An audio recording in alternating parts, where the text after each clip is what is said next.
Oke, Assalamualaikum warahmatullahi wabarakatuh. Untuk pertemuan hari ini masih tentang gambaran umum metode analisis sosiometri ya. Kalau kemarin di pertemuan pertama kita membahas gambaran umum terkait dengan mata kuliah sosiometrika. Untuk di pertemuan ini terkait dengan metode analisis sosiometri. Nah, untuk sosiometri sendiri ini mula-mula dikembangkan oleh Jacob Levi Moreno gitu ya. Dalam bukunya Who Shall Survive, sebenarnya di singkatan ataupun resume dari Who Shall Survive ini sudah saya berikan jurnalnya yang Introduction of Fundamental of Sociometry ya. Di sini diceritakan bagaimana aplikasi ataupun penerapan uji cobanya Moreno terkait dengan analisis sosiometri pada penempatan di asrama putri gitu ya, bagaimana dia bisa mengelompokkan para siswi sesuai dengan yang diharapkan oleh pendidikan di asrama tersebut gitu. Nah, teknik sosiometri ini dikembangkan berdasarkan atas postulat bahwa grup mempunyai struktur yang terdiri dari hubungan interpersonal yang kompleks. Jadi, konsep dasar atau teori dasar dari teknik sosiometri ini didasarkan bahwa struktur di dalam grup ini memiliki hubungan interpersonal. Jadi kan sederhananya adalah ketika grup itu terbentuk berarti ada keterkaitan antar satu individunya gitu ya. Baik keterkaitan itu dikarenakan memiliki tujuan yang sama gitu ya, ataupun memang sudah ada kalau bahasa sehari-harinya chemistry gitu ya. Jadi kan tidak mungkin grup itu ada kalau tidak ada suatu kepentingan. Baik kepentingan itu yang disengaja dan memang dibentuk untuk mencapai tujuan tertentu, ataupun kepentingan itu lahir secara alamiah. Kebutuhan manusia sebagai makhluk sosial gitu kan. Yang seperti kita pelajari di pembelajaran-pembelajaran sebelumnya bahwa manusia ini sebagai makhluk sosial yang tidak bisa terpecahkan atau terlepas dari orang lain. Itu kan secara alamiah kita akan membentuk suatu community tertentu sehingga kebutuhan-kebutuhan dalam pemenuhan kebutuhan hidupnya itu bisa terpenuhi gitu ya. Jadi di sini grupnya tidak sebatas pada grup yang dibentuk dengan sengaja, tetapi pun di sini adalah grup yang terbentuk secara alamiah. Seperti itu. Nah, ini arti kata dari sosiometri. Ada yang mengartikan dari sisi atau sudut pandang bahasa Inggris gitu ya. Ada ada sosial dan metrik gitu. Nah, di sini sosial adalah masyarakat di mana kita suka bergaul dan peduli terhadap kepentingan umum. Nah, ini ketika kita melihat bahwa aspek grup itu bukan grup secara sempit tetapi bisa juga grup secara luas, dan itu seringkali terbentuk secara alami gitu ya, seperti halnya kalian tinggal di rumah yang berada bagian dari masyarakat sekitarnya. Kemudian metrik ini adalah sistem menghitung dengan dasar angka 10. Di sini berarti artinya adalah pengukuran bagaimana kehidupan di dalam masyarakat gitu ya, hubungan di antara individu dalam kehidupan bermasyarakat. Ketika kita melihat definisi sosiometri dari sudut pandang bahasa Inggris gitu ya.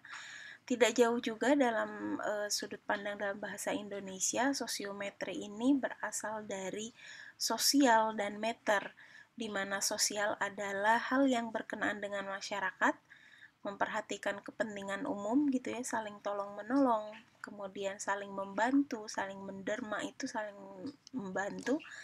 Dan meter ini berarti adalah suatu ukuran panjang yang suatu berhubungan dengan pengukuran. Dan di sini berarti ada ukuran-ukurannya, ada skalanya gitu ya.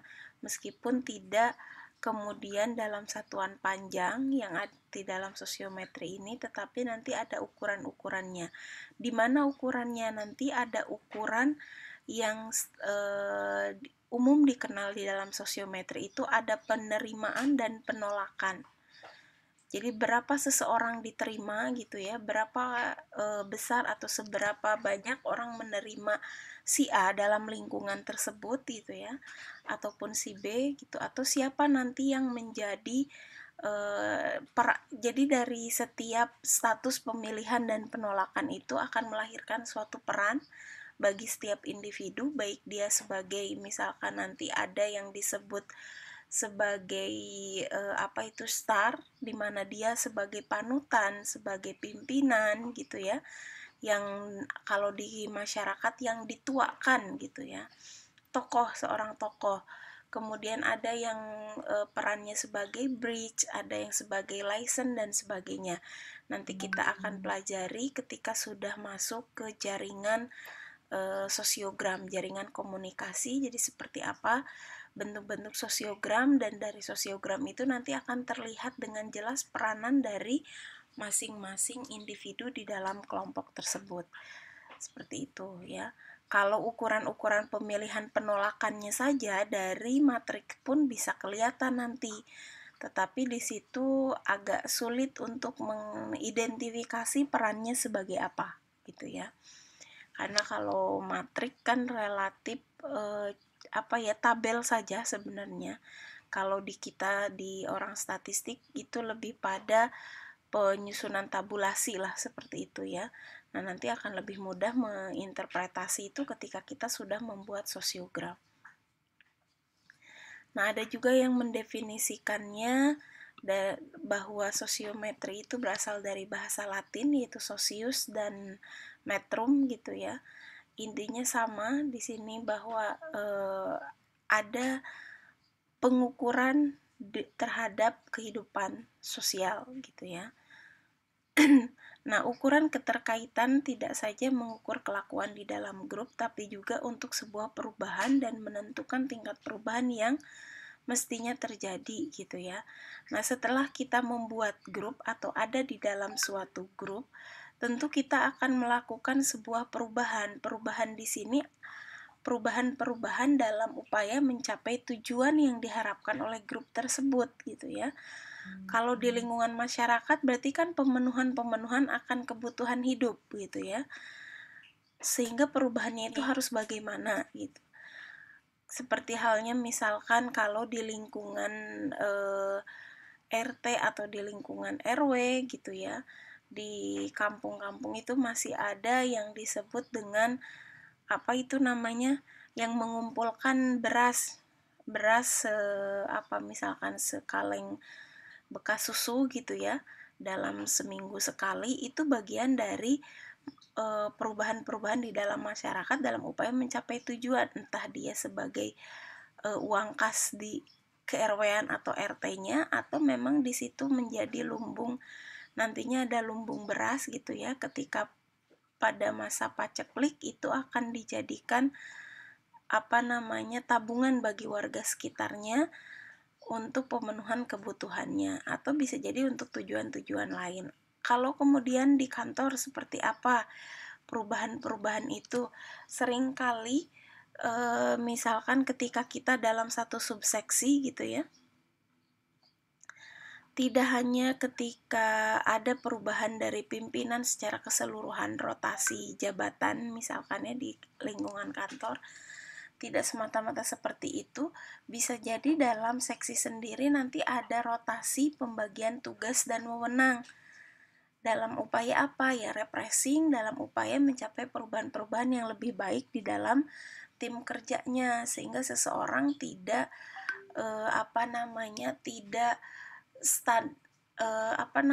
tidak kemudian dia di satu bagian saja gitu ya, tetapi dia ada refreshnya.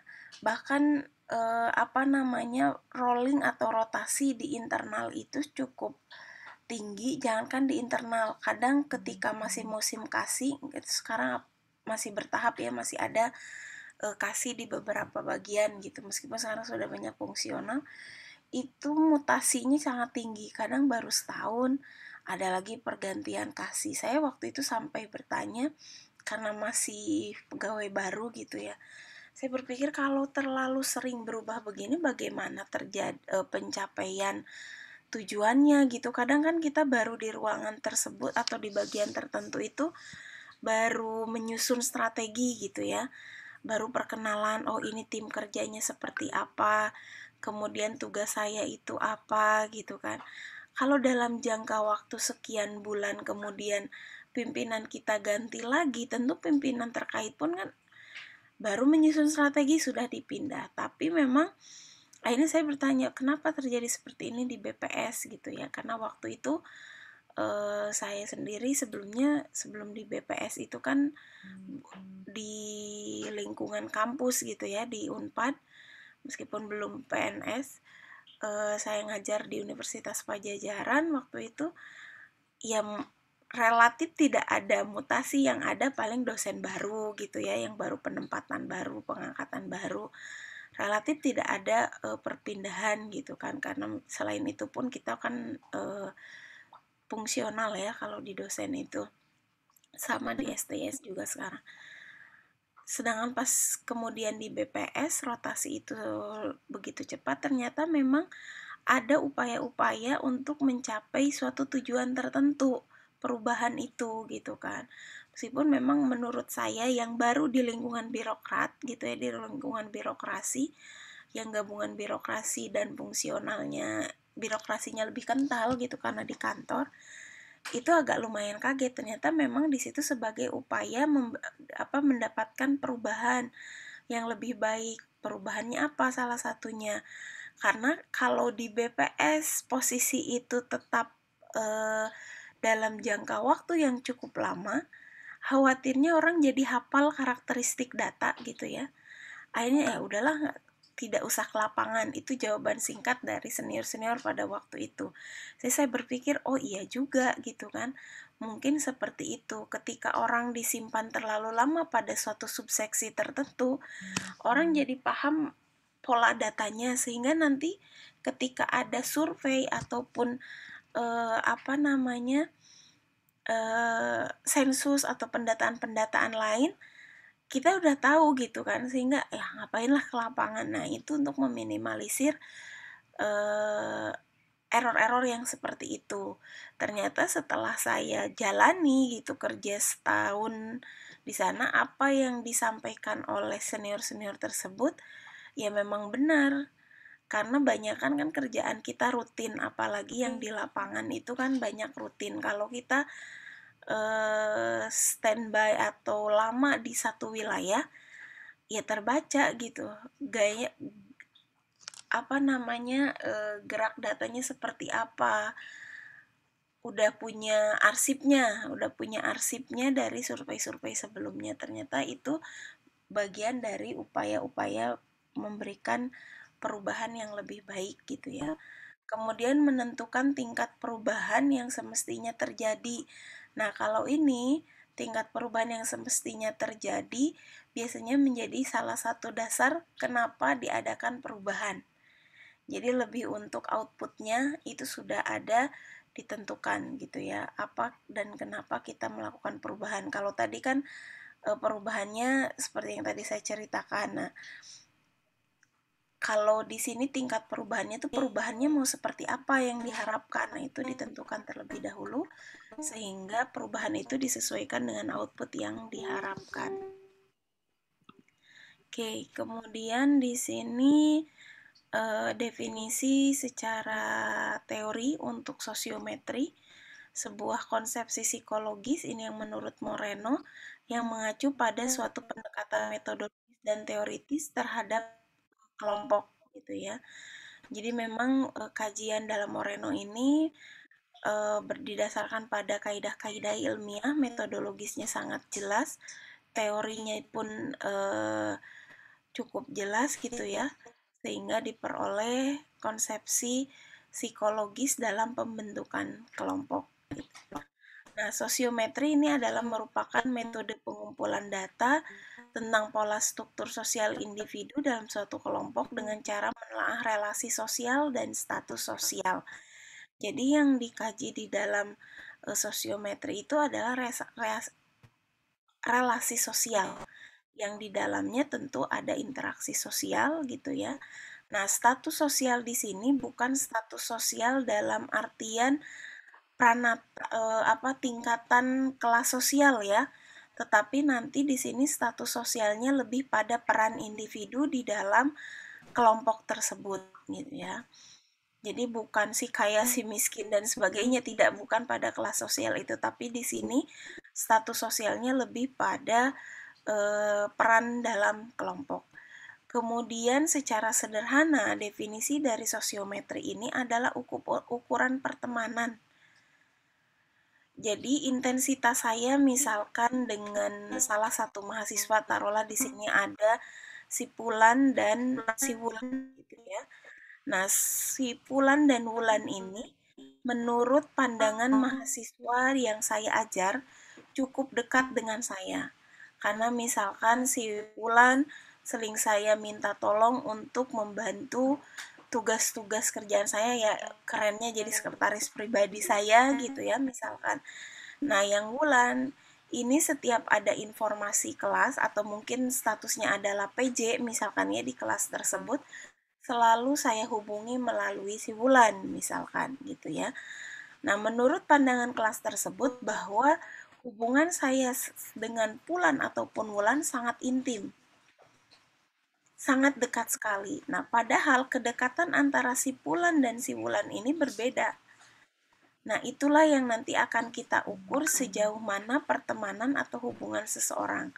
Pengukuran itu bisa kita lakukan dengan menggunakan metode analisis sosiometri, yang nanti ada matrik, ada sosiogram, dan ada indeks. Di situ akan terlihat seakrab apa atau sedekat apa antara saya dengan Pulan dan ataupun dengan Wulan. Kadarnya berbeda meskipun mungkin terlihatnya sama, gitu ya. Seperti itu. Nah, di sini sosiometri, dengan sosiometri orang dapat melihat bagaimana hubungan sosial atau hubungan berteman seseorang dalam kelompok dan juga bagaimana tentang struktur hubungan dalam kelompok yang bersangkutan dalam mencapai tujuan. Kalau hubungannya tadi sudah saya jelaskan, nah sekarang struktur hubungannya. Nanti kita pun bisa mengidentifikasi apakah struktur yang terbentuk antar individu di dalam kelompok ini strukturnya cukup kuat, cukup erat atau tidak gitu ya. Nanti ada yang bentuk eh, jaringan hubungannya itu star, kemudian ada rantai dan sebagainya ya. Seperti itu. Nanti kita selain bagaimana dan seberapa besar hubungan antar individunya, kita pun bisa melihat struktur hubungannya. Nah, kualitas hubungan sosial dapat dibagi menjadi 3 aspek. Ada frekuensi hubungan, ada intensitas hubungan, dan ada popularitas hubungan. Yang menjadi ukuran keeratan pertemanan di dalam sosiometri itu adalah popularitas, bukan frekuensi, bukan pun intensitas. Nah, kalau frekuensi ini kan sering tidaknya seseorang mengadakan hubungan atau kontak sosial dengan orang lain. Kemudian intensitas ini mendalam tidaknya seseorang dalam mengadakan hubungan atau kontak sosial. Ini kan sulit terukur. Saya sering bertemu dengan Wulan. Saya pun sering bertemu dengan Pulan gitu ya. Karena punya kepentingan tertentu dengan keduanya. Nah, apakah hubungan saya dengan Pulan dan Wulan ini sama atau lebih baik yang mana? Atau seberapa jauh hubungannya, kita tidak bisa melihat frekuensi dan intensitas saja. Meskipun misalkan intensitas Wulan lebih rendah dibanding dengan si Pulan, ya tentu Pulan akan lebih intens. Kenapa? Karena dia intinya lebih pada sekretaris pribadi saya. Berarti kan bisa jadi dia kerja di rumah saya juga gitu, tahu bagaimana aktivitas saya di rumah, terus kerjaan-kerjaan saya itu apa saja, dia jauh lebih tahu. Sehingga dia intensitas saya dengan Wulan itu lebih tinggi dibanding dengan Wulan. Nah, dengan intensitas tinggi saya dengan Wulan tidak kemudian menunjukkan hubungan saya itu lebih baik dengan Wulan dibanding dengan Wulan gitu ya. Jadi ini sangat relatif. Begitupun dengan frekuensi. Bisa jadi frekuensi apa namanya saya dengan secara kuantitas frekuensi saya dengan Wulan ataupun Wulan sama gitu ya. Tapi kan kita nggak tahu juga bagaimana kedekatannya, misalkan saya dengan Wulan dan Wulan. Jadi kedua ini eh, cukup relatif ya. Tapi kalau popularitas hubungan, banyak sedikitnya teman dalam hubungan sosial, nah ini relatif eh, lebih baik untuk mengukur hubungan seseorang. Jadi semakin banyak hubungan seseorang dalam kelompok atau lingkungannya, maka dikatakan semakin baik pula. Dan dia nanti statusnya semakin dia paling banyak dirujuk atau paling banyak dihubungi oleh orang, dia statusnya sebagai star atau dalam kehidupan sehari-hari biasanya dijadikan panutan gitu ya. Seperti itu. Jadi ukuran di dalam analisis sosiometri itu adalah popularitas. Jadi seberapa populernya seseorang di dalam lingkungan tersebut. Tapi di sini bukan populer seperti ke ini ya, seperti kalian ke siapa? Ke selebritis misalkan atau ke tokoh-tokoh tertentu kalian suka gitu, bukan seperti itu. Tapi di sini lebih pada memang hubungan sosial, interaksi sosial, relasi sosial di dalam masyarakat seperti itu. Jadi nanti terlihat di sini ukurannya lebih jelas karena di sini kan banyak sedikitnya kita melakukan hubungan dengan teman. Nah, nanti di dalam analisis sosiometri kita akan menggunakan kuesioner sosiometri. Ada 3 jenis kuesioner nanti ya. Ada kuesioner normatif, siapa dia, dan satu lagi itu bertingkat. Ini salah satu contohnya. Kuesioner di sini, siapakah di antara teman Anda yang dipilih sebagai teman kelompok untuk bekerja sama? Kalau kalian mau sederhana, ya cukup sebutkan namanya misalkan ya. Nah, kenapa di sini ada alasannya? Karena biasanya dalam membentuk suatu kelompok itu tidak sederhana seperti kita menentukan kelompok pada biasanya gitu ya. Kalau kita kan diambil mudahnya, diambil singkatnya. Tapi kalau di sini kenapa perlu alasan? Kadangkala misalkan saya dalam pembentukan kelompok itu dipilih oleh 10 orang. Padahal kelompok yang terbentuk hanya bisa maksimal 4 orang. Nah, alasan di sini ini akan membantu orang yang mengelompokkan tersebut, orang yang melakukan kajian tersebut akan lebih baik ditempatkan dengan siapa, dengan keterangan-keterangan yang ada di dalam kuesioner gitu ya. Kemudian yang kedua, dan siapakah di antara teman Anda tersebut yang paling apa menurut Anda pantas sebagai ketua kelompok gitu. Alasannya apa? Karena belum tentu juga, kecuali pilihan kepada si A unggul, hanya ke dia sendiri, orang paling banyak yang dipilih 15 orang, misalkan yang lain tidak ada yang memilih 15 orang, oke, alasan itu tidak terlalu penting. Tapi ketika jumlah pilihan itu ada pada jumlah yang sama, ada pada 5 orang, nah itu kan butuh analisis lain, butuh keterangan lain. Nah, alasan-alasan di sini atau nanti karakteristik-karakteristik tambahan terkait anggota kelompok itu bisa dijadikan bahan untuk menganalisis dan membentuk kelompok sesuai dengan tujuan yang kita harapkan. Nah, ini tadi sudah ya, baik buruknya hubungan seseorang dalam hubungan sosial dapat dilihat dari berbagai segi. Namun, ukuran yang paling objektif digunakan sebagai dasar dari sosiometri itu adalah hubungan sosial dari sisi popularitas.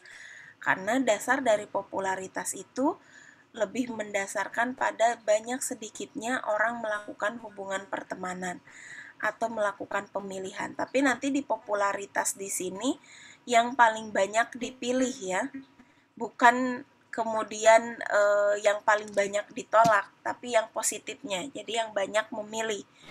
Tapi bukan kemudian juga dikurangi. Jadi tidak berlaku hitungan matematis di sini ya, pemilihan dikurangi penolakan enggak, tapi cukup dilihat dari pemilihannya nanti ya, siapa yang paling banyak dipilih.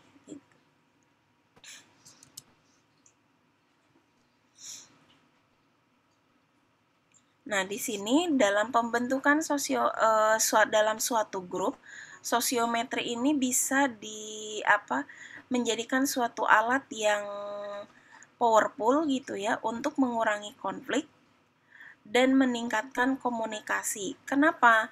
Karena ketika kita sudah menggunakan atau melakukan analisis sosiometri atau sudah menerapkan sosiometri di dalam pembentukan kelompok, kita bisa melihat secara objektif baik itu karakter antar anggotanya ataupun misalkan kondisi hubungan antar anggota di dalam kelompok tersebut.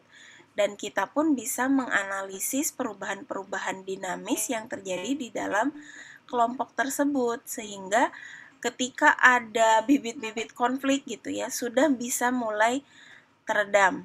Kenapa? Karena tadi pemilihan kelompok pun sudah didasarkan pada tujuan tertentu, kita sudah tahu informasi-informasi tambahan terkait anggota-anggota di dalam kelompok tersebut gitu ya, sehingga misalkan sederhananya tahu karakteristik masing-masing anggota kelompok, sehingga ketika ada bibit-bibit konflik bisa lebih mudah diatasi. Oh, untuk menangani si A ini harus begini karena karakter si A ini bla bla bla gitu kan. Jadi setiap anggota ataupun setidaknya ketua kelompok sudah paham akan karakteristik kelompoknya tersebut sehingga lebih mudah.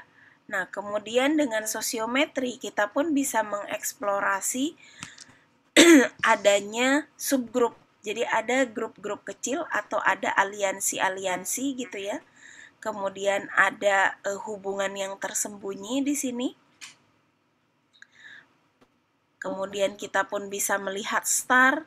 Nah, star di sini lebih melihat peran ataupun status sosial di dalam kelompok tersebut. Nah, kalau maksud ada hubungan-hubungan terlarang, ada aliansi dan subgrup di sini, maksudnya seperti ini. Ketika kita di kelas gitu ya, kelas SK1 misalkan, tampak semua baik-baik saja, semua seolah-olah sama gitu ya, tidak ada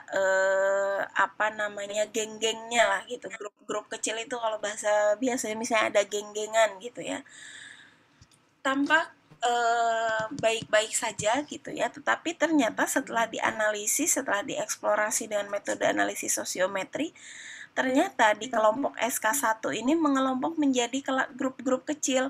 Ada grupnya itu ternyata memang satu himada gitu ya. Jadi sehingga misalkan berenam, si A, B, sampai F, saya belum hafal nama-namanya, jadi saya misalkan dengan huruf. Misalkan ada si A sampai F dia berkumpul. Kenapa dia berkumpul? Ternyata setelah dikaji dan dianalisis ada kesamaan dia satu himada misalkan ya.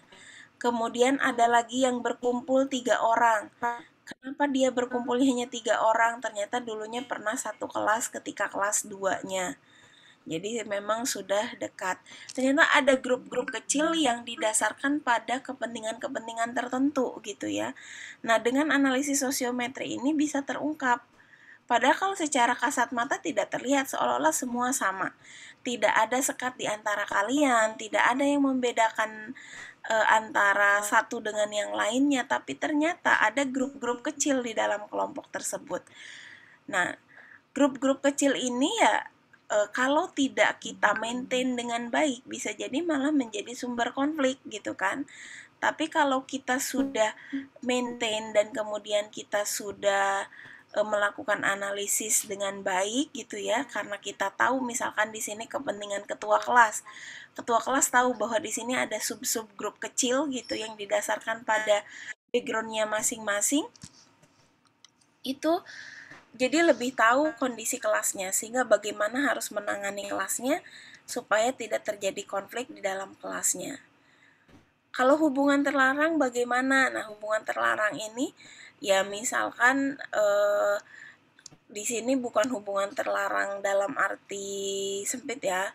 Bisa aja seperti misalkan akhirnya ketahuan ada satu teman yang tidak melakukan interaksi dengan siapapun. Dia tidak memilih teman siapapun di dalam satu kelas.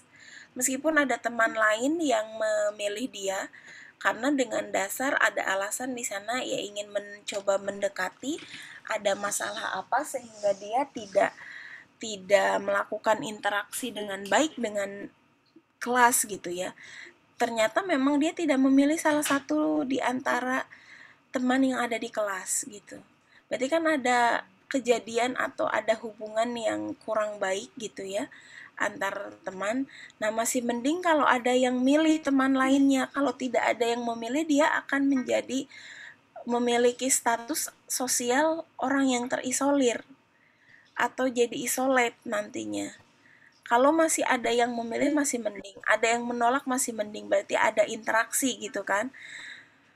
Tapi kalau tidak benar-benar orang mencuekkan gitu kan, tidak memilihnya sama sekali, dia pun tidak memilih teman yang lain dalam kelasnya. Nah, ini kan jadi bahaya. Perlu ditangani, harus apa? Apakah cukup ditangani oleh teman-teman sekelas atau mungkin bisa langsung menghubungi dosen PA-nya? Gitu ya, dosen PA dari mahasiswa tersebut, atau misalkan menghubungi dosen mata kuliah yang mengajar di kelas tersebut. Ini harus seperti apa gitu ya. Sempat beberapa kelas terungkap juga seperti itu, seolah baik-baik saja ternyata ada orang yang terisolir gitu ya. Setelah ditanya keterangan dari beberapa teman di kelas, ya memang ada sedikit masalah gitu ya. Ada yang akhirnya dapat diperbaiki, ada yang akhirnya sampai harus drop out karena memang kesalahan dan pelanggaran secara institusinya sudah cukup banyak sehingga tidak bisa diselamatkan. Kalau yang lainnya ya ada gitu, ada juga gitu ya. Bahkan akhirnya harus ditangani oleh psikolog gitu ya. Tapi itu alhamdulillah dia masih bisa sehat, sembuh kembali dan tidak sampai pending harus cuti dulu gitu karena ditangani psikolog enggak. Itu bisa dari hal-hal sederhana dan praktek kecil-kecilan dari sosiometri mampu membaca, mengidentifikasi kondisi kelas seperti apa gitu ya. Nah, di sini dengan sosiometri juga kita bisa men-tracking energi, vektor energi dalam hubungan interpersonal di dalam suatu grup. Vektor energi di sini adalah bukan ini ya, tapi di sini artinya vektor energi itu adalah penarikan dan penolakan antar anggota di dalam kelompok tersebut, gitu ya.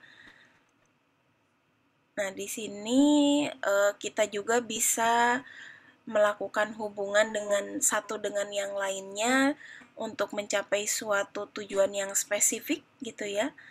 Ketika kita sudah menentukan atau membuat grup dan mengenali grup tersebut. Seperti itu. Nah, ada konsep dasar penting dalam metode analisis sosiometri yang dikemukakan oleh Moreno. Yang pertama ada konsep tele. Ini adalah faktor-faktor yang tidak dimengerti oleh manusia ketika melakukan suatu hal. Misalnya ada ketertarikan antar individu yang berbeda jenis kelamin. Ini contoh saja ya. Jadi tele itu ada perasaan kita tertarik terhadap orang lain gitu ya. Oh, saya mau satu kelompok dengan si B. Itu kan kita tidak paham. Kenapa kita mau dengan si B gitu ya. Meskipun ada alasannya misalkan dia rajin dan sebagainya, tapi kalau kita tidak ungkap, kita tidak bisa mengerti itu. Kemudian ada sosial atom. Di sini interaksi kecil di dalam kelompok yang bersifat penolakan atau ketertarikan inilah yang menjadi atom penyusun kelompok sosial. Sosial atom di sini adalah energi vektor tadi, tarik menarik atau tolak menolak antar anggota kelompok. Jadi hubungan antar individu di dalam grup itu seperti hubungan atom di dalam kimia gitu ya, ada positif negatif, ada tarik menarik, dan ada tolak menolak gitu ya, seperti itu. Kemudian yang ketiga ada psikososial network gitu ya. Dalam berhubungan manusia tidak hanya dalam tingkat individu tapi bisa juga kelompok dengan kelompok lainnya. Ini lebih pada jaringan komunikasi atau jaringan hubungan yang terbentuk antar individu dalam suatu kelompok atau antar kelompok gitu ya. Kemudian sosiogenetic evolution, ini dengan sosiometri kita mempelajari tentang pembentukan dan perubahan kelompok sosial. Ini lebih pada aktivitas di dalam grupnya gitu ya. Berarti ada 4 konsep penting yang kemudian dikaji dan dikembangkan di dalam metode analisis sosiometri. Tadi yang mendasari ada konsep tele dan atom, kemudian dalam aktivitasnya itu ada psikososial network dan psikogenetic evolution gitu ya. Ketiga empat ini nanti bisa kalian simak di dalam video yang sudah saya share di Google Classroom juga ya, terkait praktek dari sosiometri itu seperti apa. Nah, di dalam sosiometri ini hubungan atau pilihan antar interpersonal itu didasarkan pada suatu fakta bahwa kita melakukan sebuah pilihan gitu ya. Jadi hubungan interpersonal yang terbentuk di dalam sosiometri ini didasarkan pada fakta bahwa kita melakukan sebuah pilihan gitu ya. Seperti misalkan kalau kita di perkuliahan offline, kita pasti ada, kalau kuliah sosiometri maunya duduk di depan misalnya, atau malah mungkin mau duduk di belakang biar kalau ngantuk nggak kelihatan gitu ya. Atau kalau kuliah sosiometri saya mau duduknya di samping PJ-nya karena misalkan sering banyak tugas, biar saya lebih jelas nanti langsung tanya tugas ke PJ-nya maksudnya apa gitu dan sebagainya. Itu kan ada ketertarikan tertentu, ingin duduk dengan siapa karena apa gitu ya, seperti itu ya. Jadi yang mendasari pilihan dalam hubungan, apa yang mendasari hubungan interpersonal di dalam suatu kelompok itu adalah choices, sebuah pilihan gitu ya.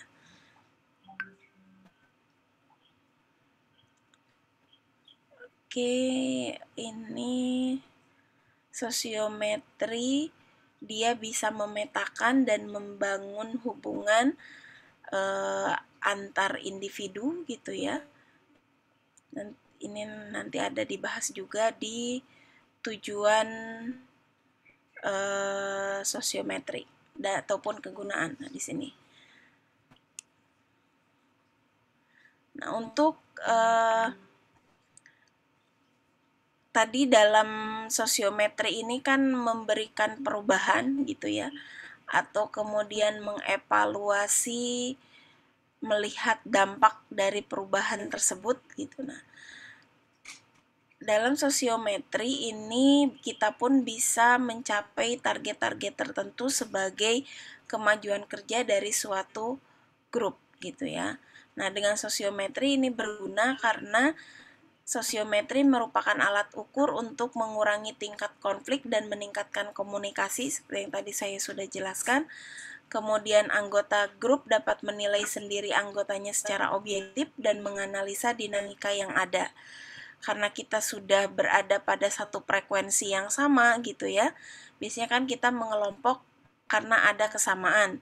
Nah, kita bisa dengan mudah mengidentifikasi anggota kelompok yang ada di dalam kelompok kita, sehingga hubungan yang terjadi, dinamika yang ada pun bisa lebih terkendali. Apa dan seperti apa kita mau bekerja atau berhubungan di dalam grup tersebut gitu ya.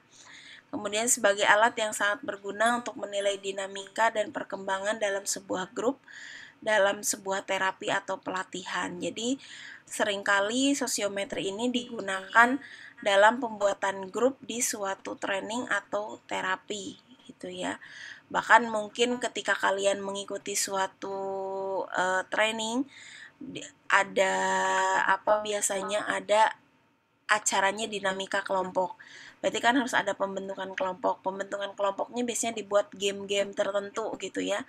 Disebar ini misalkan potongan-potongan kertas, ada yang bentuk lingkaran, segi empat atau segitiga.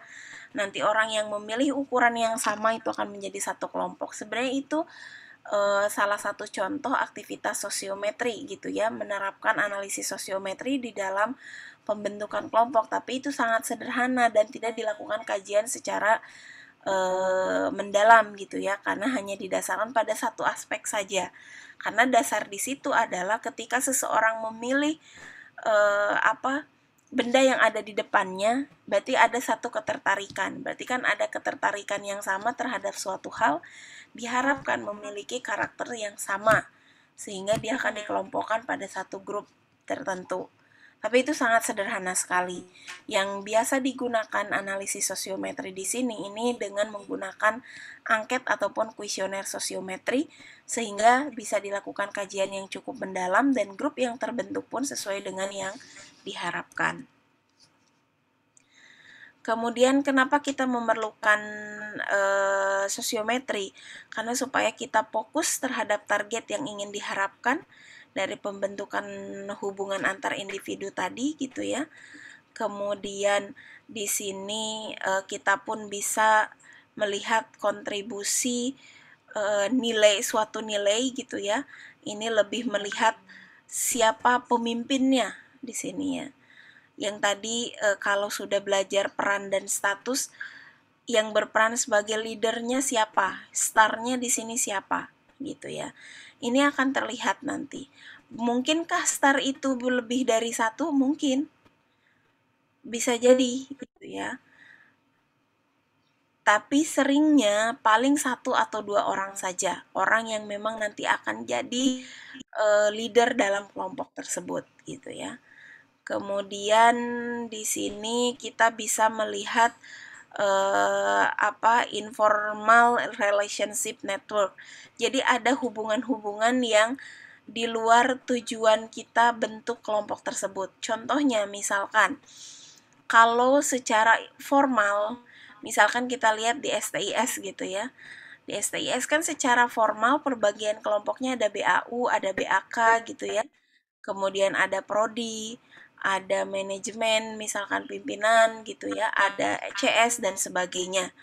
Nah, ternyata di situ ada kelompok-kelompok informal. Contohnya apa? Ternyata ada kedekatan tersendiri antara pegawai BAK dan BAU.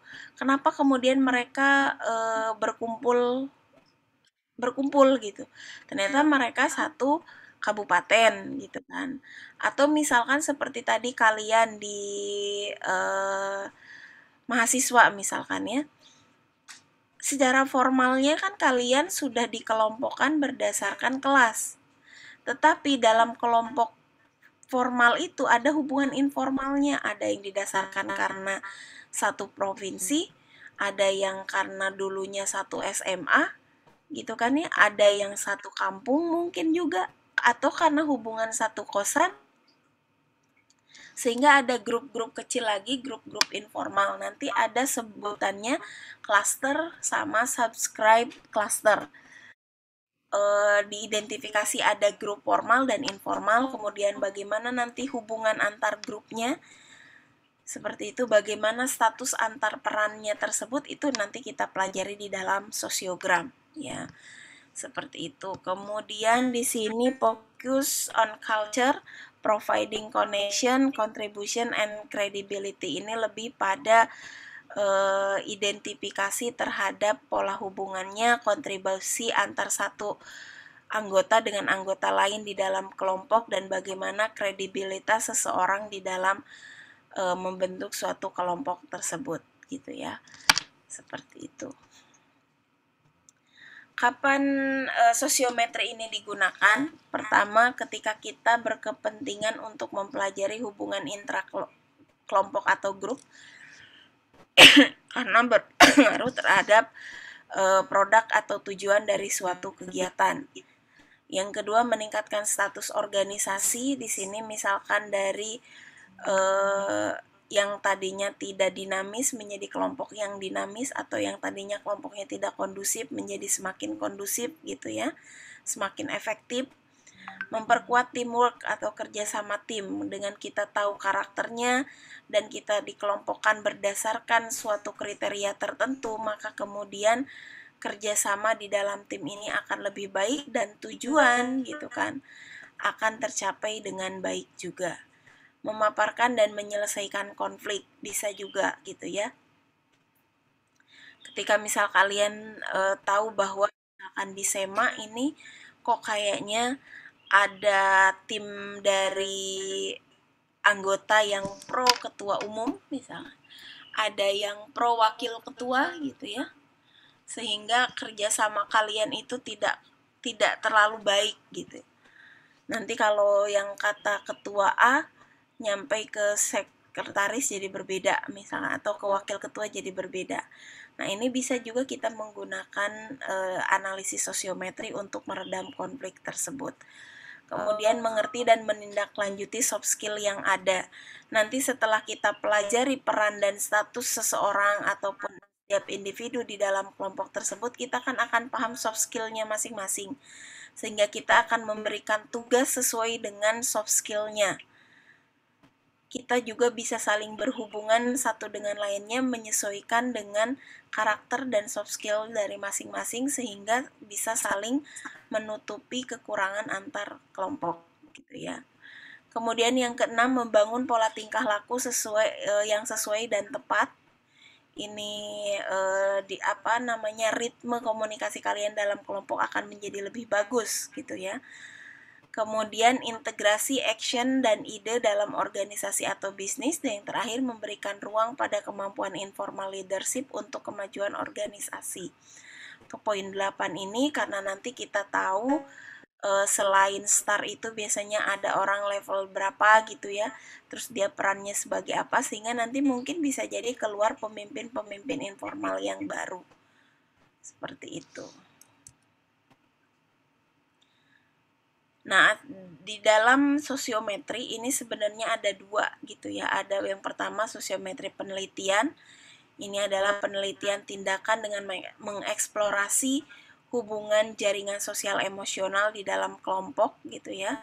Nah, penelitian ini biasanya menentukan kriteria tertentu siapa di grup ini yang Anda inginkan untuk duduk di samping Anda di tempat kerja. Jadi pengen di samping siapa ketika kita duduk di tempat kerja.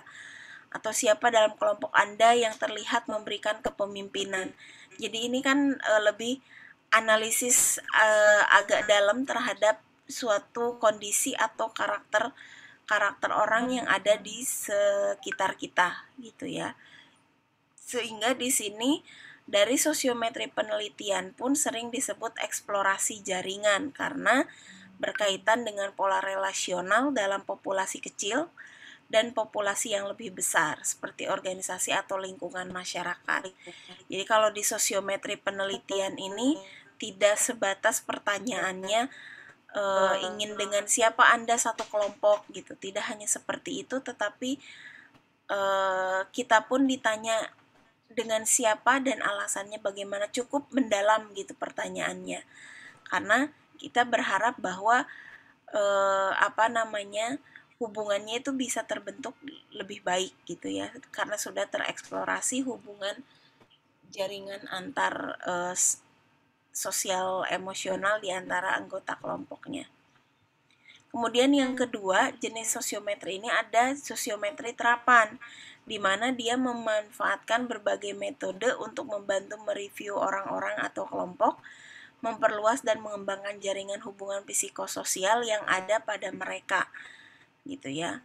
Nah, kedua bidang sosiometri ini, baik sosiometri penelitian ataupun terapan, pada prakteknya dia tidak berdiri sendiri, jadi saling melengkapi, gitu ya. Kenapa? Karena sama-sama keduanya memiliki tujuan untuk menghasilkan spontanitas dan kreativitas yang lebih besar baik bagi individu atau kelompok. Jadi kalau terapan itu kan dia lebih pada menggali berbagai macam informasinya, kemudian dikaji oleh sosiometri penelitian sehingga nanti outputnya akan lebih baik lagi. Jadi dia tidak bisa berjalan sendiri-sendiri, sosiometri penelitian dan sosiometri terapan. Nah, kemudian bagaimana sih sistem kerja di dalam sosiometri ini? Di dalam sosiometri ini, sistem kerjanya tadi kan mengamati hubungan interpersonal di dalam grup gitu ya.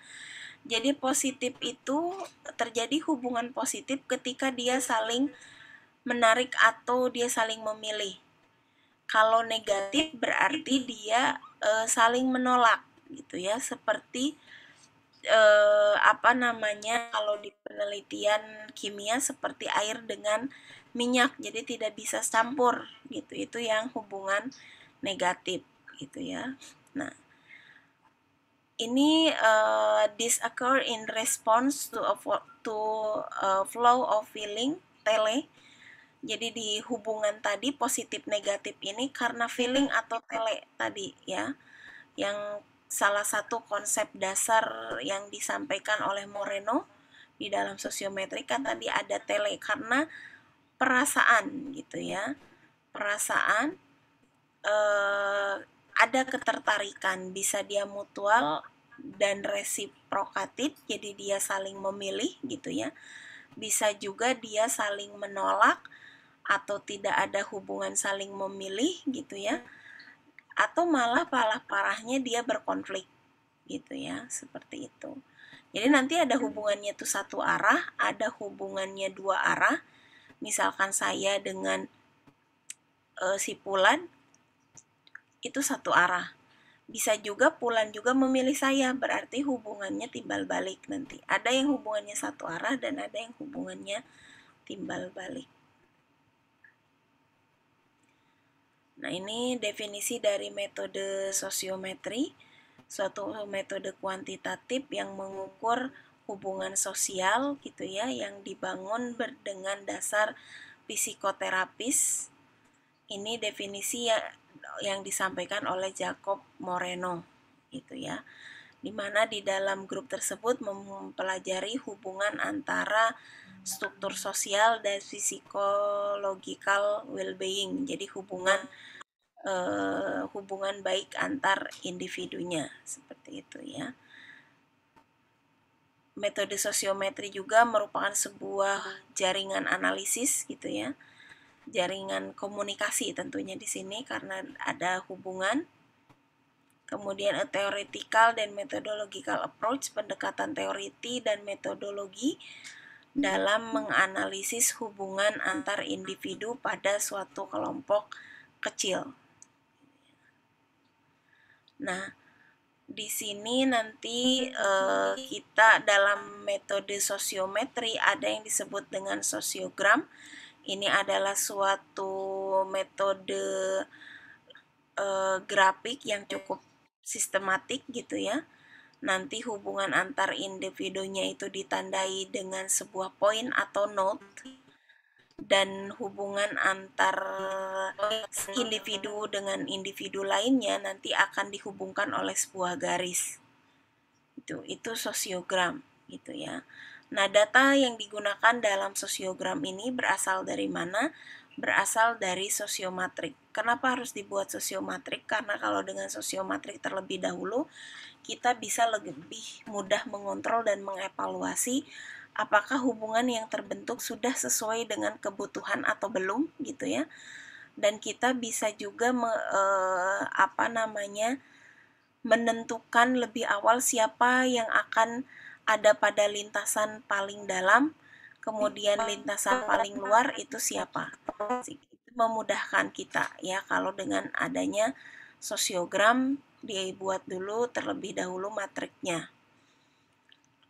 Nah, kita lihat contohnya di sini ada 6 orang, kemudian mau dibentuk kelompok gitu ya. Si A memilih B dan E, B memilih A dan E, dan seterusnya.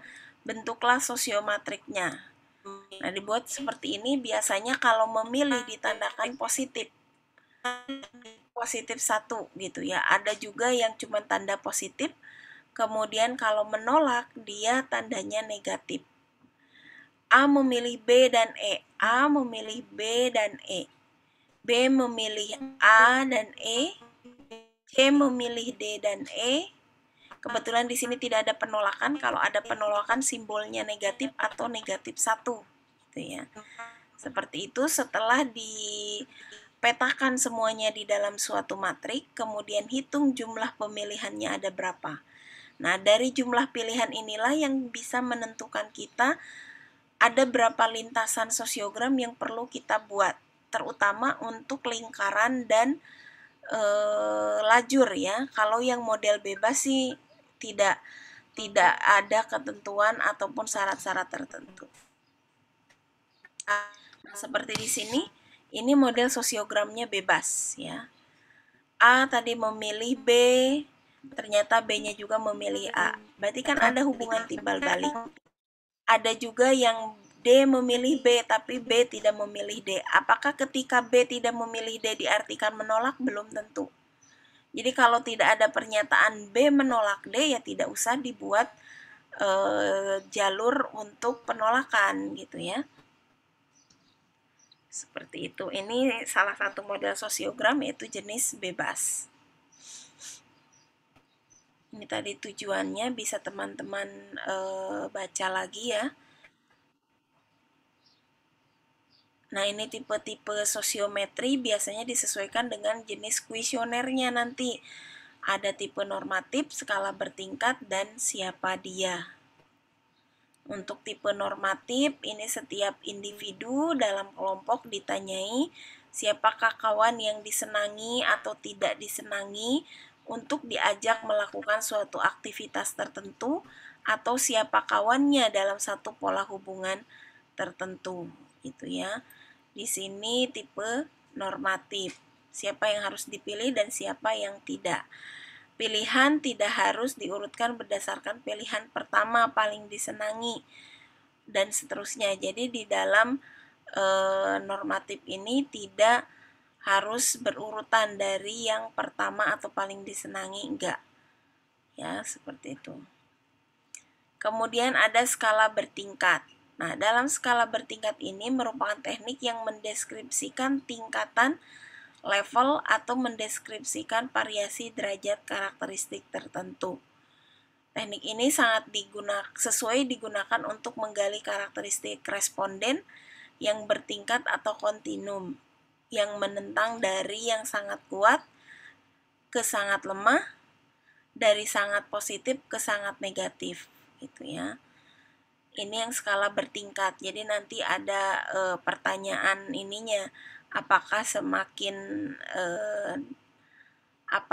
semakin dekat atau tidak, gitu ya. Skala penilaian ini sangat cocok digunakan untuk mengamati suatu situasi secara kualitatif dan atau lebih objektif. Nanti kita pelajari jenis-jenis pertanyaan dari masing-masing jenis sosiometri ini gitu ya, instrumennya nanti kita akan pelajari minggu depan jenis-jenisnya. Kemudian siapa dia? Tipe ini disediakan sejumlah statement tentang sifat-sifat individu. Kemudian sebagian dari statement tersebut mengungkapkan siapa yang positif dan sebagian lagi mengungkap siapa yang negatif.